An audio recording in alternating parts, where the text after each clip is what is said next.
Я вне политики была и остаюсь. В последнее время я придерживаюсь аскетизма. К сожалению, те, кто ворует, у нас ходят свободно. Туда, где женщина делает мужские дела, можно даже не приходить с войной. Там само по себе все выйдет. Нет, ты не слабая. Для меня, конечно, это был шок. Покушения были на меня. Добрый день, дорогие зрители нашего канала. У нас сегодня в студии Асоль Молдахматова. Добрый день, Асоль. Добрый день. Итак, прежде чем начать сегодняшнюю нашу беседу, я хочу рассказать одну историю. Это был узкий круг знакомых. Мы беседовали, разговор шел о телевидении, о радио, и зашел разговор о вас, Асоль Молдахматова. И один из тех, кто присутствовал на этой беседе, он сказал следующее. Я когда-то снимал квартиру у мамы Асоль. Снимал, мы на это не обратили внимания, но он сказал, вы не понимаете, я снимал комнату, и мы вместе жили в этой квартире. Тогда Асоль училась в 7 или 8 классе. И что самое интересное, она уже тогда была очень серьезная, не по годам, она все время что-то читала, что-то писала. Занималась своими братьями, ложилась она позже всех, потому что спала на кухне. Какой-то вымысел, потому что моя мама никогда не сдавала комнату, это однозначно. А во-вторых, мы жили в двухкомнатной квартире, у меня всегда была своя комната. Это неправда. Нет, конечно. Я слышу очень много рассказов, таких интересных, порой фантастических. И мне порой интересно узнавать о себе всевозможные истории. Я думаю, что, наверное, прискорбно будет узнавать тем людям, когда я развенчаю все мифы. Я на самом деле сделала себя сама абсолютно. С самого раннего детства я зарабатывала средства, с 12 лет. То есть я денно-ночно работала, отсюда пошла привычка спать 2-3 часа. У меня жесточайшая дисциплина и требования к самой себе. Я не даю себе спуска, у меня не бывает ни праздников, ни выходных практически. Но только, может быть, в Америке я могу немножечко отоспаться, дать себе слабинку. А так, по большому счету, у меня никогда не бывает моментов. Вчера даже мой супруг пошутил. Даже если ты устраиваешь себе выходной, это значит, ты обязательно будешь работать над книгой, давать ЦУ, работать над сценарием, то есть ты сама себе обязательно придумаешь нагрузку. То есть у меня жизнь вся расписана поминутно, и по большому счету не бывает моментов, когда бы я не жила ради общества, ради народа. Пусть это высокопарно звучит сейчас, но на самом деле я взвалила на себя, на свои плечи огромную такую ответственность. Вот об этом, раз это неправда, потому что вопрос-то, если бы это был правдой, то вопрос был бы следующий. Но так как эта история не происходила, вы сами себя сделали. То есть с самого детства, вот если почитать, даже зная вас, это трудоголик абсолютный. И чаще всего люди, которые очень рано начинают зарабатывать себе на жизнь, они иногда, так бывает, что ломаются, иногда устают. Где берете силы? У меня есть несколько источников вдохновения и вообще пополнения энергетики. Это первое — это природа, второе — это музеи, театры, классические концерты. Очень люблю классическую музыку. И искреннее общение с искренними людьми. То есть я очень люблю приватную беседу с умными, грамотными, интересными, духовно богатыми. И такие встречи у меня часто. Я, как говорится, не обделяю внимания интересных персоналей, потому что в Кыргызстан или за пределами съезжаются, прилетают очень много именитых персон, о которых я снимаю документальные фильмы. Все-таки документалистика — это мой конек, и я стараюсь по-прежнему создавать документальные очерки и все глубже и глубже проникаю в душу к людям. Благотворительность. изначально для вас это было некое романтическое отношение, да, к благотворительности, то есть помочь приехать в детский дом, привезти что-то, приехать в дом престарелых. Но затем пришло осознание, что то, что вы делаете, это капля, нужно подходить к этому кардинально. Вот в какой момент это пришло к вам? Ну, это, наверное, скорее всего, не романтическое отношение, а обещание, которое я дала в детстве. Мама моя была дочерью государственного деятеля. Это первый кыргыз, который окончил Ленинградский экономический институт. Исмаилов Муса Исмаилович. Он занимал высокие посты, прошел, как говорится, по карьерной лестнице, достиг своей кульминации. И, к сожалению, когда маме было 5 лет, она попадает в детский дом. Она выросла очень рано. В 3 года она потеряла маму. 5 лет отца, и со своими братьями оказалась в детском доме в Пржевальске. Тогда был не Каракол, а Пржевальский. Мама выросла именно в Пржевальске, в интернате, и уже в возрасте 10 лет я слышала эти рассказы с печалью, с грустью, с тоской, что очень сложно находиться в детском доме, в интернате, что ей пришлось очень много испытать, били, не доедали. Такие вот были рассказы, знаете, которые тронули меня глубоко до глубины сердца. И уже где-то в возрасте 11 лет я сказала: мам, я сделаю все для того, чтобы отблагодарить страну, государство за то, что они вырастили такого замечательного человека. Мама у меня хлебосольная, всего в жизни достигла сама. Она вышла замуж рано, тоже так же, как и я, за моего отца, писателя известного, журналиста, который проложил, по большому счету, для всех журналистов страны и был флагманом. Он работал в центральной прессе. И я очень рада, что такая мощная генетика, что я унаследовала. К сожалению, я не могла общаться. К сожалению, я не видела ни отца, то есть я не помню в осознанном возрасте. И дедушку своего не застала. Но был пример, был повод, причина для того, чтобы я четко выбрала себе ориентир и начала действовать, для того, чтобы я помогала детям-сиротам. И вот то обещание, данное маме, я по сей день держу. Вот активно я начинала заниматься благотворительностью, мне было 19 лет. И вот на протяжении нескольких десятилетий я ежедневно уделяю внимание 2 часа в сутки детям-сиротам. Кого-то обустраиваю на курсы парикмахеров, в спортивные секции, дополнительные кружки, ментальная арифметика. Естественно, уже не говоря о том, что эта работа построена на систематичной основе. Я знаю все беды, которые испытывают чаяния дети, сироты, которые находятся сейчас в социальных учреждениях. К сожалению, не оцифровано то количество сирот, которые у нас есть.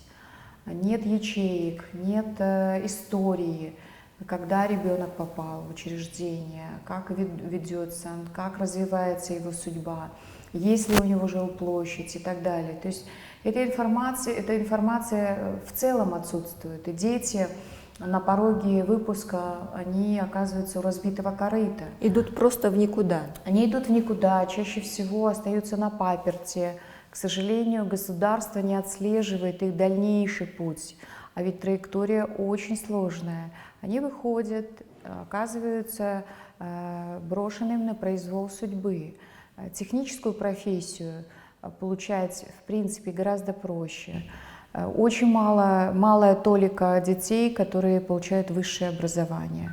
Но, к моему счастью, мне удается вести детей. Вот представляете, когда я начинала заниматься, да, я отслеживала путь ребенка в доме ребенка на Белорусской, и уже завершила, допустим, и радуюсь, и бываю на свадьбах у ребят, которые уже создали семьи, работают в организациях, крупных компаниях.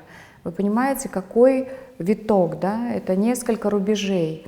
И я думаю, что сейчас мы вообще для государства в целом, для властимущих необходимо поставить очень четкую задачу. Первое продумать систему обучения и обеспечения детей-сирот жилищем, решением жилищных вопросов и образования. Такие дети должны обучаться бесплатно, на безвозмездной основе. Вот о меценатстве. Вообще это очень популярно во всем мире. Дореволюционной России, даже в Кыргызстане более богатые люди помогали более неимущим, скажем так. Насколько сегодня в Кыргызстане есть люди, которые готовы поделиться тем, что у них в излишестве, тем, что они имеют? Есть такие? У нас очень добрый народ, великодушный, доброжелательный, очень такой, знаете, теплолюбивый в отношении друг к другу. Мобилизация происходит в сжатые сроки, там буквально за минуты, за часы. Это поражает весь мир, и причем настолько восхищает окружающих, что иногда при военных конфликтах воинствующая сторона, противоборствующая сторона поражается и пугается этого. Вот этот фактор, он настораживает многих, потому что у нас настолько активное гражданское общество. Но при этом я хочу заметить, что институт меценатства практически нивелирован. Он отсутствует. Если в былые времена существовал закон, когда компания могла направить определенный денежный транш на ту или иную проблему, и на какой-то период их избавляли от налогов, то они шли и делали это с легкостью. Ну, хотя бы во имя избавления от налогов. Хотя бы, да, имея такой повод. А другой вопрос. Сейчас иногда такое положение, когда компании или бизнесмены боятся светиться. Они говорят, что лучше сидеть в тени, чтобы потом не происходили всевозможные казусы, связанные с обезжириванием, связанные с допросами, откуда вы взяли это богатство и так далее, и так далее. Есть такие опасения. Но у меня на сей счет очень простая такая система. Я всегда говорю, что, значит, направляю список необходимых нужд и говорю, если вы хотите помочь, вы приобретите, и мы подскажем вам, куда вы направите, довезете, либо мы совместно поедем и объявим, и поблагодарим вас. Потому что мне бы не хотелось быть сопричастной к чужим средствам. То есть, по большому счету, фонды многие и так работают. Они объявляют сборы, они, значит, стараются быть источником или, допустим, последней точкой отсчета, куда направляются средства, и уже они перенаправляют. Я решила идти более легким путем, то есть направляю нужды, знакомлю и консолидирую силы, а потом уже распространяю по стране. В течение 20 лет 20% своего дохода, своей прибыли стабильно, без исключений я направляю на нужды деток, сирот и обездоленных стариков. Делаю это тихо, без огласки. У меня есть адресно, дотошно, щепетильно, педантично. У меня есть семьи, 17 семей, которые я обеспечиваю. Понимаете, я не олигарх, но я знаю точно, что я делаю это искренне, от всей души и систематично. Почему? По большому счету у меня абсолютно, я не преследую никаких целей. Я вне политики, была и остаюсь. Некоторые, допустим, особенно в период пандемии, когда участвовали в акциях, пытались самовыразиться, поверьте мне, и у меня нет целей, чтобы идти потом на выборы абсолютно. То есть я десятки раз повторяю, из раза в раз приходится озвучивать это. Почему? Потому что очень многие просят, ну почему вы не в политике, вы бы там больше пользы принесли. Я думаю, что в истории должен быть человек, который бы максимально качественно показывал бы пример. Посты мне не нужны. В политику я не пойду. Как таковым бизнесом я не занимаюсь, у меня есть недвижимость, которая, в принципе, сдается, приносит мне доход, я могу не работать и так далее. То есть я занимаюсь творчеством, я занимаюсь пиар-компаниями, я занимаюсь рекламной деятельностью. Для меня достаточно, потому что, в принципе, в последнее время я придерживаюсь аскетизма. Многого мне не нужно, трат огромных у меня нет. И я всегда думаю, даже вот мы планируем, допустим, свадьбу, я говорю, что не надо тратить суммы огромные.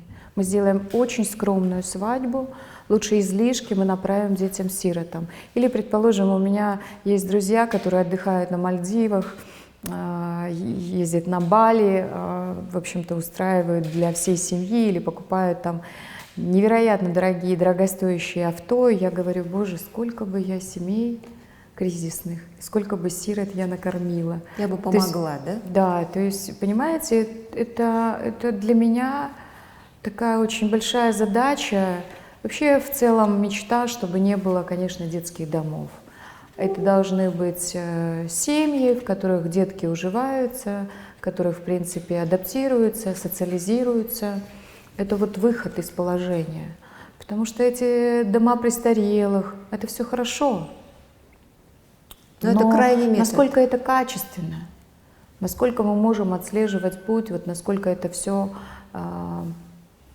качественно распределяется. Проблема, наверное, в том, что все это было создано в Советском Союзе, но оно осталось именно на том уровне, в котором было создано. То есть послевоенное время нужно было собрать всех детей-сирот, чтобы они где-то не погибли, нужно было собрать стариков, которые остались одни, и вот на этом уровне все так и осталось. Дальше кто-то должен это продвигать. И скажите, пожалуйста, Асоль, ваш супруг Бекназар Джамангараев, личность тоже известная, популярная. Насколько он вас поддерживает в ваших стремлениях? Он разделяет мои интересы, мою миссию. Он тоже появляется со мной в детских домах, приютах. Потому что вот когда он сделал предложение, я сказала, что со мной быть очень сложно. Ведь я почти вся на 95% принадлежу народу. То есть у меня не бывает, вот насколько ты готов разделять со мной эту задачу, эту ответственность. Он сказал, что а куда мне деваться? Это любовь. Это любовь. Да. И он, конечно, в принципе, я благодарна ему, что он старается, он понимает, он входит в положение. Потому что вот мы прилетели, у меня не было даже момента, у нас на сон уходит 2-3 часа, потому что я занята, у меня тут церемонии, допустим, сейчас я готовлю церемонию награждения медалями Чингиза Айтматова, сейчас я готовлю проект «Юные лидеры», он будет тоже преподавать. Мы собираем ребят со всех регионов для того, чтобы появилась новая плеяда с независимым мнением, со своей точкой зрения, широким мировоззрением. Мы будем их обучать, мотивировать, возить в Манасор-До, на родину Чингиза Торекуловича Айтматова, будем знакомиться с министром культуры, с министром иностранных дел, во всевозможные организации, на производство. А кто, если не мы? Нам отведено не так много времени в этой жизни, чтобы мы тратили ее попусту. Нам необходимо сейчас сосредоточить свое внимание на воспитании юной плеяды, чтобы появилась интеллигенция. А интеллигенция — это не обязательно столица. Очень много ребят из регионов, которые очень интересные, целеустремленные, сильные, решительные. Просто никто не дает возможности, понимаете? Вот здесь я бы хотела, чтобы вы прокомментировали ситуацию, которая в течение года, наверное, происходила в Кыргызстане. Девочка Арузат Ташматова. Требовалась огромная сумма для того, чтобы ее жизнь в дальнейшем состоялась. И вот здесь меня действительно удивили студенты нашей страны, которые собирали эти деньги буквально по копейкам, по суммам. И общественность вся ждала, когда же даст реакцию наш парламент, когда же даст реакцию кто-то более, скажем так, богатый. Реакции не произошло, но эту сумму собрали. Видимо, тоже, вот как вы сказали, кто-то, наверное, какие-то суммы переводил, но безадресно. То есть Что вы об этом думаете? Ну, давайте, наверное, чуть глубже, не только через призму Арузат. Скорее всего, таких случаев было очень много. Ну, то, что сейчас известно, да? Да, вот вспомним людям. Азиза Мурадилаева, который находился в реанимации длительный период, и общество сплотилось, и мы объявили акцию с указанием официальных счетов Азиза и его семьи за краткий срок. Допустим, на тот период президент среагировал, премьер-министр, руководитель аппарата президента среагировали, и мы собрали $35 тысяч за считанные дни. Давайте вспомним мисс Кыргызстан Джибек Нукееву, которая была больна, и у нее онкологическое заболевание, и в течение краткого периода за 3 недели мы собрали $95 тысяч, тоже с указанием официальных счетов, мы перенаправляли, я проводила и концерты и так далее. То есть я хочу сказать, что таких акций, таких проблем очень много. И, конечно, если парламент будет реагировать по каждому случаю, это будет неправильно. В этом аспекте необходимо, наверное, чтобы работала организация определенная, да, ведомство, благодаря которому контролировались бы эти акции. И, знаете, если, допустим, среагируешь на одного и проигнорируешь другого, то вот здесь начинаются какие-то неувязки, какие-то разговоры, обсуждения. Я не умаляю достоинств парламента, не хочу осуждать, но по большому счету очень часто вот акции, которые я проводила, я призывала, допустим, относительно и Азиза Мурадилаева, и Джибек Нукеева, реагировали молниеносно. Поэтому вот нынешний созыв, я не знаю, не совсем знакома с нынешним созывом, но замечу, что там очень много активных, деятельных, тех, которых я непосредственно знаю. Я надеюсь на их реализацию потенциала, политического потенциала. Как такового политического багажа у них за плечами нет, и тем более они должны на законодательном уровне. Больше нужно ждать от парламента все-таки совершенно иных рычагов. Это ужесточение наказания на законодательном уровне за насилие над детьми. Вот это их стезя. Да? Создание института семьи – это их тоже стезя. Чтобы они, в принципе, занимались законами. На сегодняшний день, к сожалению, те, кто воруют, у нас ходят свободно, могут откупиться, а тот, кто забежал в аптеку, выкрал из кассы аптеки деньги на лекарства, того сажают на 5 лет. Вот такой диссонанс присутствует в нашей жизни, мы являемся невольными свидетелями. Вот об этом, думаю, стоит задуматься, потому что таких проблем громадье.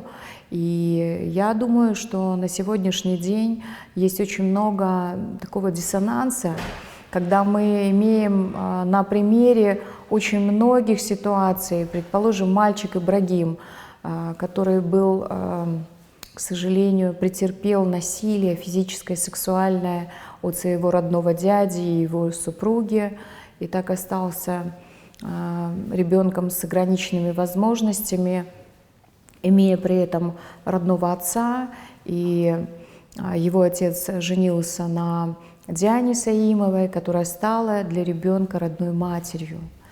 Вы знаете, вот такие примеры, такие истории меня печалят из-за того, что есть насилие, и восхищают, что находятся такие люди, которые так искренне, так жертвенно служат этим детям.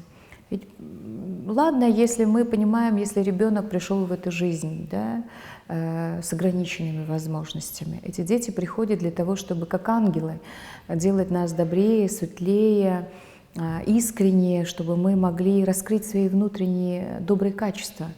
А если это приобретено, если вот сложились такие обстоятельства, если над ребенком поиздевались, то благо, что у этого Ибрагимчика нашлась такая прекрасная мама, да, которая стала мамой.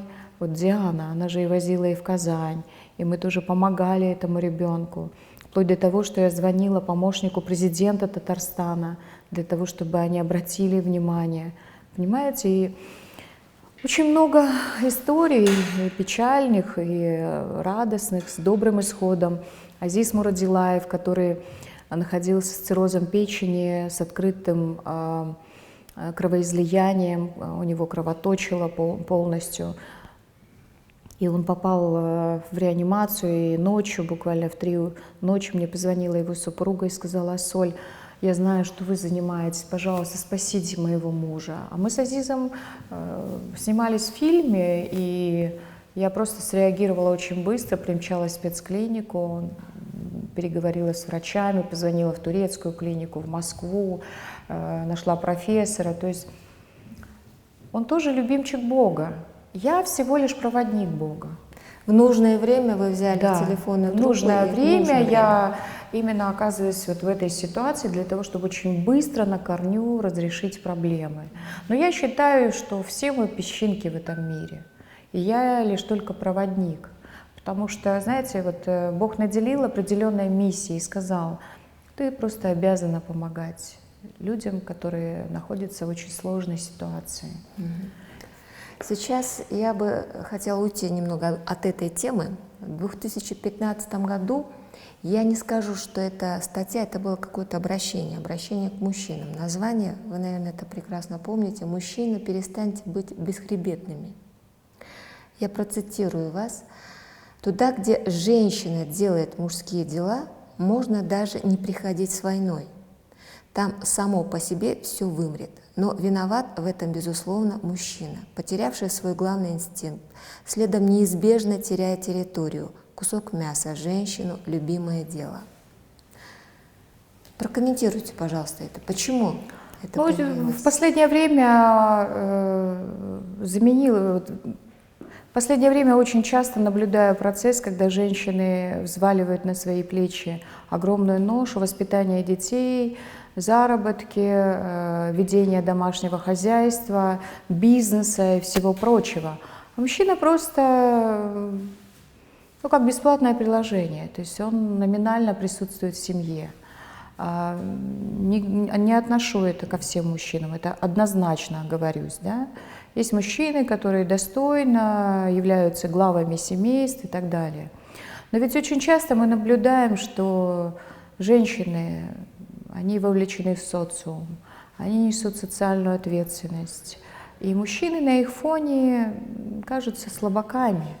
Поэтому очень важно, конечно, чтобы у нас был кодекс Джигита, чтобы мужчина был защитником, чтобы он на самом деле нес ответственность за семью.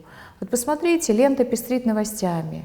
Избил, убил, угрожает своей жене. Да? То есть очень много таких новостей, которые печалят и вызывают какую-то скорбь. Вот мне иногда хочется задать вопрос: почему вы стали такими слабыми? А другой вопрос: женщинам, почему вы позволяете себе быть такими сильными? Вот, допустим, у нас в семье заведено так. Предположим, у нас есть определенный бизнес, да, и я наряду с моим супругом делаю опрос определенный. Допустим, принимаю работников на работу, опрашиваю, анкетирую их. Я всегда говорю: вот последнее слово за супругом, как он скажет, так и будет. У нас в семье решает супруг. То есть, понимаете, мне тоже приходилось работать над собой для того, чтобы отдавать бразды правления супругу, чтобы он не чувствовал, что он находится рядом с сильной женщиной. Он мне первое время умудрился говорить, что ты такая сильная. Я говорю: ты знаешь, я такая слабая, я такая хрупкая. Он на этот счет улыбался и говорил: нет, ты не слабая. И мне, вот, честно говоря, первое время прям было некомфортно вот от этой фразы. Я говорила: нет, это ты глава семьи, ты сильный, ты могучий, а я рядом с тобой хрупкая. Женщина может позволить себе быть слабой, если рядом есть сильный мужчина, то есть сильная плечо. Женщина делает мужчину. Мужчина голова, женщина шея. Вот поверьте мне, женщина будет окрылять мужчину, он будет сильным. Если она будет постоянно качать права и говорить: ты слабак, или там у тебя все не получается. Нет. Я каждый день супругу говорю, какой ты сильный у меня, какой ты у меня могучий. У тебя так все замечательно получается. Он на самом деле очень талантливый. Он разносторонний, талантливый. И, наверное, вот то, что мы многостаночники, и музыкальная сфера нас влечет, и литература, и политика. Ну, я, несмотря на то, что вне политики, все-таки политическими новостями интересуюсь, и геополитически, в принципе, осведомлена. И у нас общие интересы, но тем не менее, я всегда уступаю ему. Это правильно, так должно быть, а иначе он ослабнет. Он просто расслабится и скажет, ну ты же сильная, ты же все решаешь. Нет. Я говорю, ты решаешь, за тобой слово. В 2018 году в Кыргызстане произошла трагедия, была убита девочка Бурулай Турдалиева, вы об этом прекрасно знаете, конечно, жертва Алагачу. И вы тогда организовали акцию «Мы за права женщин». Вот скажите, пожалуйста, мы уже этот вопрос затронули, права женщины в нашем мире, они есть, они написаны в Конституции, но почему они абсолютно сейчас игнорируются? Действительно, женщина, несмотря на то, что она очень сильна, да, она зарабатывает, она делает все для того, чтобы вести достойную жизнь, при этом она очень уязвима. Это в наше нынешнее время. Почему так происходит? Сродни, наверное, историческому контексту. Если взять историю, у нашего народа мужчина всегда был на передовом краю защиты, да? Отправлялся на охоту, приносил добычу, воевал, сплачивал племена и так далее. Женщина занимала второстепенную роль, и там где-то на кухне, в принципе. Но тем не менее, если взять роль Курманджан Датки, которая играла главенствующую роль и сыграла на дипломатическом поприще очень важную стратегическую роль, думаю, что здесь очень всегда коса на камень. Женщины сами по себе в нашей стране очень сильные. Они по натуре сильные, по наполнению, энергетически сильные. И вот здесь происходит такая ситуация. Девушку взращивают, что ты должна вовремя выйти замуж. Вот она выходит замуж, а у нее образование за плечами. А у второй половины образования может и не быть. Вот ее выдали замуж. Как это? По договоренности, по любви, там, это в разных ситуациях по-разному. И тут начинается диссонанс. Родственники говорят, что женщина должна сидеть дома, а у нее позыв-то другой и посыл другой. И изначально подготовка была к самореализации. Вот здесь вот конфликт интересов. Муж говорит, сиди дома, и начинает ее прессинговать. А женщина рвется в общество для того, чтобы социально адаптироваться. И вот эти вот наши понятия, ментальность спорят с современностью. Почему происходит такой факт насилия и факт гнета? Это вот в связи с нашим историческим контекстом, когда женщину просто ни за кого не принимали. Просто принимали как бесплатное предложение, да, что вот она есть, она воспитывает, она роженится, она взращивает детей, готовит, все. Я думаю, что сейчас необходимо переформатировать мышление мужчин. Мы давно уже, понимаете, иногда, допустим, за рамки сознания выходит, как в наше современное время можно до полусмерти избить женщину, доказывая свою правоту, потому что она всего лишь жена, и она не имеет права голоса. Мы же видим, что это повсеместно происходит, особенно в регионах. Вот это и есть конфликт, когда две эпохи спорят друг с другом, когда необходимо все-таки работать с сознанием мужским для того, чтобы дать понять, что, ребят, уже другой век на дворе.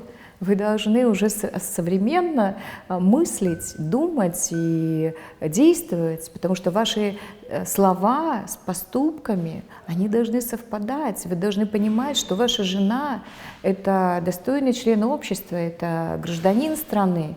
Потому что я вижу, что по всей стране я объезжаю дальние села, бываю во всех регионах, езжу туда, куда не ступает нога депутата. Я вижу, что женщины сидят дома, Они не интересуются новостями, потому что загружены этими проблемами, потому что невзгод очень много на самом деле. Но учитывая вот силу женского характера у Кыргызской женщины. кыргызской женщины, вообще в целом Вообще у кыргызстанцев, в целом, да, потому что Кыргызстан это же все-таки многонациональная страна. Я думаю, что сейчас наступил момент, когда необходимо работать с сознанием, как женщины, так и мужчины. Почему? Женщины, сталкиваясь с насилием, оказываются дома, они пытаются умолчать, потому что неудобно, или мне дейт и так далее. Да? Народ что скажет, что подумают родные, близкие, стыдно, не покажусь, лучше буду терпеть. Вот они терпят десятилетия, второе десятилетие, а потом муж начинает наглеть, и происходит то, что происходит. Да? В кульминации, в общем-то, разбитые семьи, разбитые судьбы. Естественно, в сознании, в отношении, в современном мышлении, в духовном богатстве. Мы потеряли несколько поколений. Какой-то период безработицы, дефолт, инфляция, отсутствие образования, отсутствие 30 культуры. лет независимости, они принесли не только независимость, но и огромный пласт проблем. Естественно, мы духовно обнищали. Посмотрите, глаз интеллигенции не слышен. Интеллигенция все тише и тише, а ведь она была очень сильная у нас. Вернемся к вашей жизни. Я сейчас хочу вспомнить 2000 год. В 2000 году вы решили посвятить себя семье. Вы ждали рождения сына, все было в вашей семье прекрасно, но, к сожалению, трагедия оборвала жизнь вашего супруга, и после рождения Шабдана через некоторое время вы вернулись на работу. Я помню ваше возвращение, это афрокосы, это такой какой-то отрешенно-стальной решительный взгляд женщины, которая ничего уже не боится, все страшное она прошла. И была одна встреча у нас в коридорах КТР, у вас было задание, если я помню, у какого-то высокопоставленного чиновника, государственного деятеля, вы должны были взять интервью, я спросила, не страшно? И был такой ответ, который меня очень удивил, нет, а мне уже ничего не страшно, я даже ночью езжу в Алмату, у меня там работа, и ночью уже приезжаю. Я по сей день практически ничего не боюсь, я боюсь только гнева Божьего, потому что у меня в этом плане я очень чувствительная, причем, знаете, это не фанатизм, это не чтение намаза 5 раз, я просто очень сильно верю в Божью силу, в небесную канцелярию, кто как называет, но у меня были очень сложные ситуации, практически безвыходные, когда я оказалась с 2 детьми, без средств к существованию после смерти супруга, без крыши над головой, когда мне приходилось зарабатывать, брать в долг кредиты, ремонтировать квартиры, продавать их. И что самое интересное, ведь на тот момент почему-то все думали, что у вас все абсолютно идеально. Я никогда не показываю своих проблем, я всегда улыбаюсь, всегда. Вот мы знаем с вами друг друга очень много лет, вы видели меня и тогда с улыбкой, и сегодня с улыбкой. Сегодня, конечно, я самодостаточный человек, который по большому счету реализовал свой творческий потенциал и дальше идет по жизни. Но тогда, на тот момент, когда мы в кулуарах КТР встретились, на самом деле было очень сложно. Все-таки я пережила такую трагедию, это была степень горевания, еще не достигла кульминации. Я жила на квартире с детьми, и тогда я никому ничего не показывала. Это сейчас уже с высоты лет, опыта я могу рассказать об этой истории с абсолютно спокойным, таким абсолютно спокойным тембром, тоном, совершая экскурс в прошлое, сказать, что я вынесла все невзгоды, проблемы с гордо поднятой головой. Я знаю, что вашим, наверное, психотерапевтом, даже так можно сказать, был Жан, да? Который заставил вас вернуться. Не совсем психотерапевтом, я сама психолог на своем по образованию. Уровне, когда он заставил, мама. Да, но он был, я очень сильно заболела после смерти супруга, мне было очень тяжело. И мне вообще не хотелось верить в то, что это произошло. Это внезапно случилось. И Жан просто держал руку и говорил: «Мама, милая, живите ради нас, вы должны жить ради нас. Маленький мальчик с огромными глазами, искренними, добрыми, светлыми, с такой, знаете, вот с таким взором. Это очень сложно описать, и по большому счету тогда я поняла, что мне на самом деле нужно жить ради детей, и не только ради своих. Я помню всегда обещание свое, и как-то это мне придало сил. И я начала очень смело двигаться. Ну вот насколько вы помните, я всегда работала очень много, и тогда я работала в 5 сферах. На самом деле я ездила в Казахстан, вела все шоу-программы, фестивали, государственные мероприятия. В общем-то, не было практически времени для того, чтобы дать себе слабинку. Жан, наверное, особая история, потому что за его взрослением наблюдал весь КТР. Обычно все дети сотрудников КТР, они растут в этих бесчисленных коридорах, в столовой той же. И когда он решил свою жизнь связать с творчеством, то есть он очень талантлив, у вас не было желания оградить от этого? Потому что творческая жизнь, ведь она трудна на самом деле. Я запретила напрочь. То есть я произнесла ему риторическую фразу, которую я по большому счету очень часто ему произношу. Я не хочу, чтобы ты был в творчестве, в шоу-бизнесе. Почему? Объяснила ему сразу. Он жил в интернате Абдышата, учился в школе там в Канте и был феноменальным футболистом. У него предстояла вообще поездка, ему предстояла поездка в Барселону, в академию футбольную, и уже вот приобрели билеты, и он тут заявляет мне, что я хочу танцевать. Для меня, конечно, это был шок. Почему? Потому что, как оказалось, он ставил ноутбук, включал видеокурсы танцевальные и обучался танцам. И вот в кульминационный момент, в преддверии своей поездки, он заявил, что я никуда не полечу, я буду заниматься танцами. Он договорился с моей мамой, она профинансировала ему билеты в Москву. Он полетел на чемпионат. Я ему сказала, что ты должен стать лучшим в мире тогда. То есть мы максималисты, мы не живем малыми результатами. Если ты хочешь, тогда стань. Он полетел в Москву, и я уже по московским каналам увидела новости, что вот на таком-то чемпионате мира Жан Воинов одержал победу. И у меня, конечно, был шок. Во-первых, я всплакнула. Это для меня было своеобразное открытие. Тогда я поняла, что нужно давать детям возможность собственного выбора, потому что я очень строгая мама. Вот наряду со всей моей мягкостью характера, со всей моей добротой, такой, знаете, вообще и мягкая мама, позитивом, и твердая мама. Угу. Почему? Потому что в нашей семье не может быть оговорки «я не смог сделать» или «у меня не получилось». Нет, ты взял обязательство, будь добр, доведи это дело до конца. Я за 25 лет, Жанну сейчас вот 25 лет, я ни разу не повысила тон. Ни разу. Достаточно взгляда.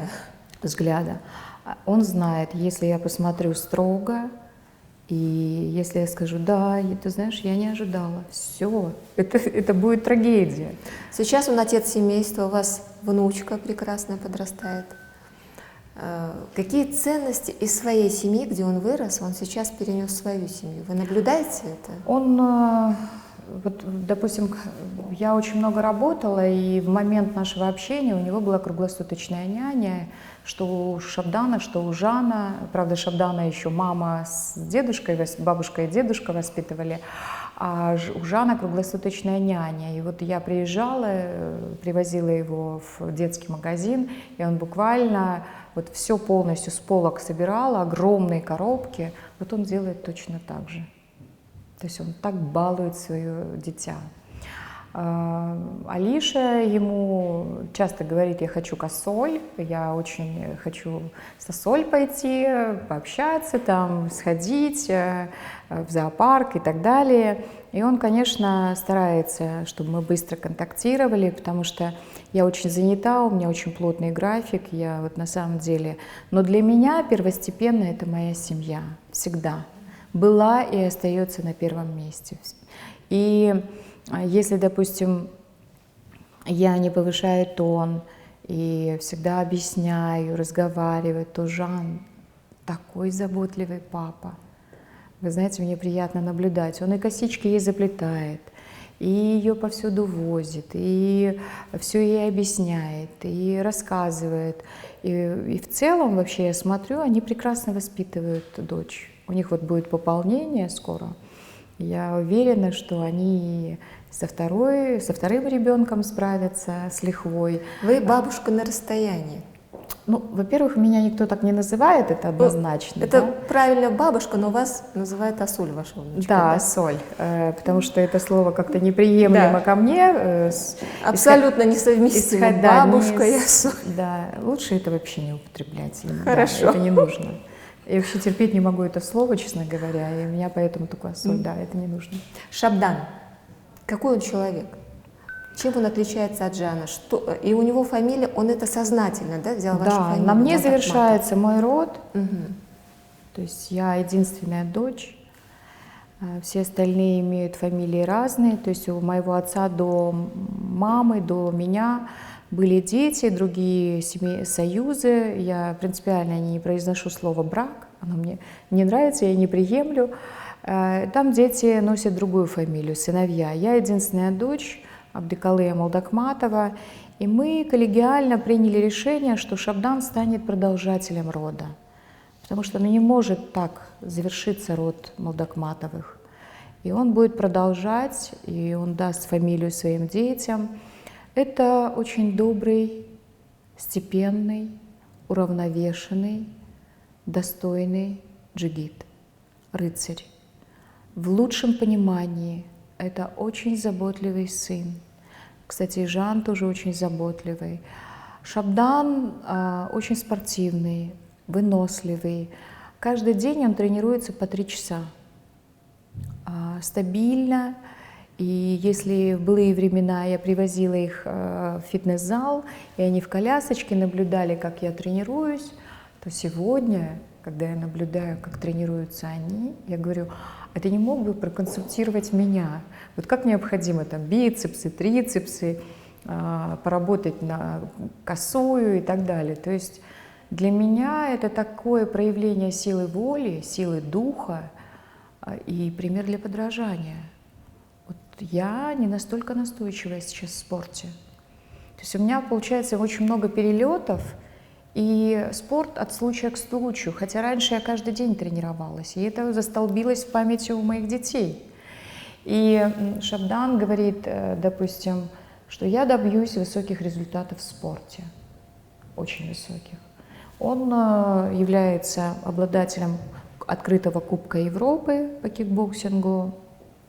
По большому счету очень много у него регалий, но он очень скромен, он не любит камер. Публичность не Публичности. Но вообще в целом они почему-то, знаете, наверное, это было как из рога изобилия в детстве. Обложки, фотосеты, съемки, КТР, они постоянно были в гуще событий. И очень прям вот так настороженно относятся к камерам, очень настороженно и очень избирательно. Я думаю, вот сейчас, когда Жан, ведь я ему не помогала, понимаете, я же была против его танцевальной деятельности. И вот сегодня, когда я вижу, что вот здесь подаль находится его академия, там обучается 500 детей, я приезжаю, я просто шокирована. Это такая плеяда юных танцоров, он прям, понимаете, такую мощную волну запустил новых имен, новых танцоров. Он заразил в лучшем понимании кыргызстанцев, чтобы они занимались. Он входит в мировое жюри чемпионата мира в Париже, Jazz Debut, и он задает тон. Это здорово. Я говорю: Жан, я уважаю тебя как личность. Вы же поставили перед ним цель?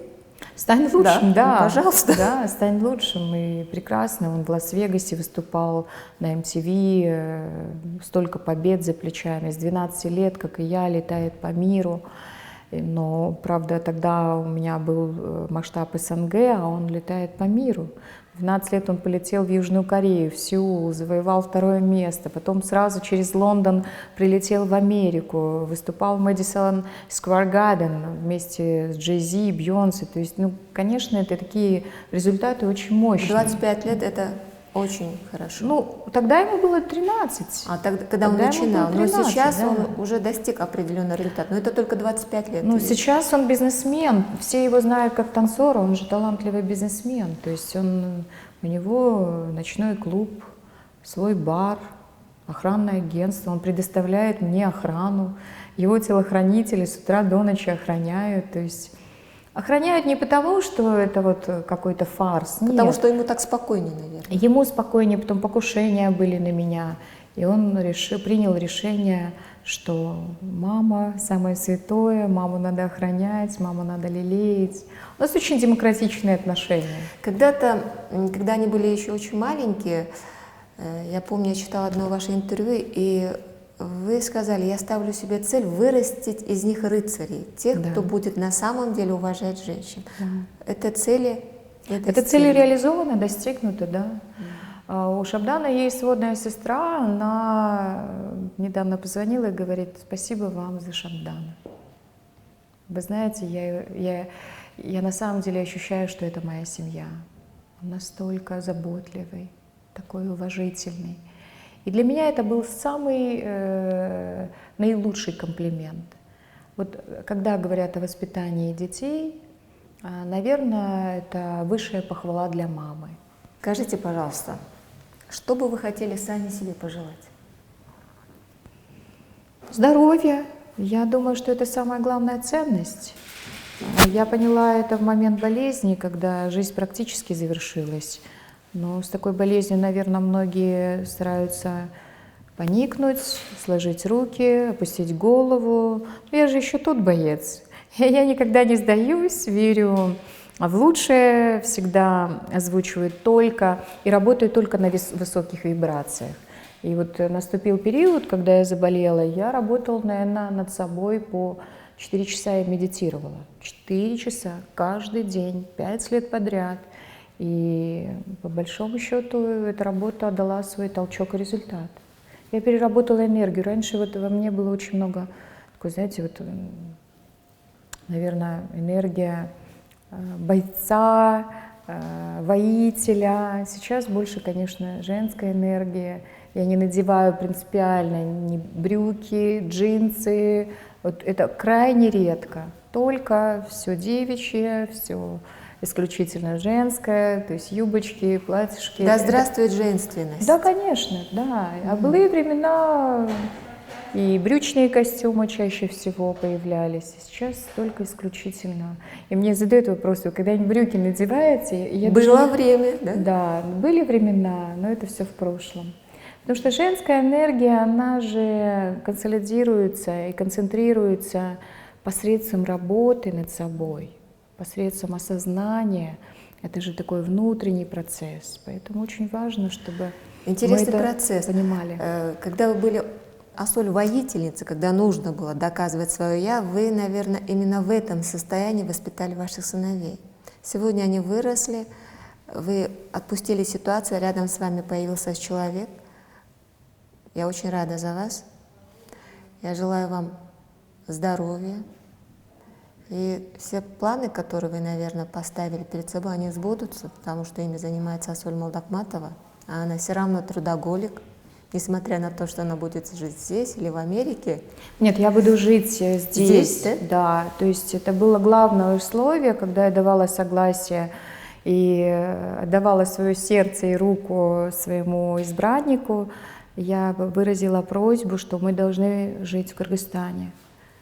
Все стремятся в Америку, я в Америку не стремлюсь, мы будем наездами, но жить в основном должны здесь, потому что я не представляю жизни без кыргызстанцев, я не представляю жизни без деток, а деток у меня много, в каждом детском доме меня называют мамой. Они вас мамой. встречают мама, да, кстати? Да. Они называют меня мамой.